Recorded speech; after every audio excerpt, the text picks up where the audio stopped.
David Breeze is joining us. I'm Stu Taylor. He's the Executive Director of Advent Energy, and thank you for joining us. Thank you.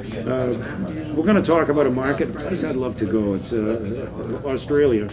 Not there yet, but perhaps you can talk about your company, an overview of the company, and how you see the energy industry proceeding. Australia is in fact the fourth largest exporter of LNG at the moment in the world. It's looking as if it's going to become the largest exporter of LNG.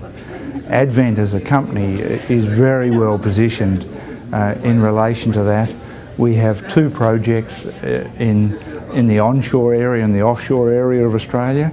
One of those is in both conventional gas and shale gas, and the other is in the conventional areas. They're terrifically well positioned because our project in the northern part of Western Australia is in a major area of resource expansion which has a real critical need for energy, and we can supply out of our conventional gas proven areas whilst we develop the shales, and the shales in our permit areas are anywhere between 300 to 1,500 metres thick.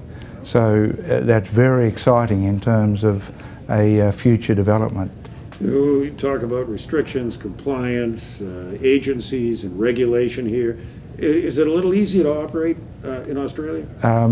No, we have the same sort of compliance, but we don't mind that. In fact, the Western Australian government has just done a major study on shale gas, and because they've had experience, in fact 40 years in that type of project development, they've given a report out which supports shale gas drilling. But yes, within that tight environmental coverage, we're quite happy to operate there, and in fact Australia grows very fast in the energy supply stakes.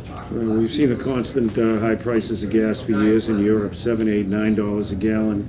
Now we're looking at escalating prices in the United States.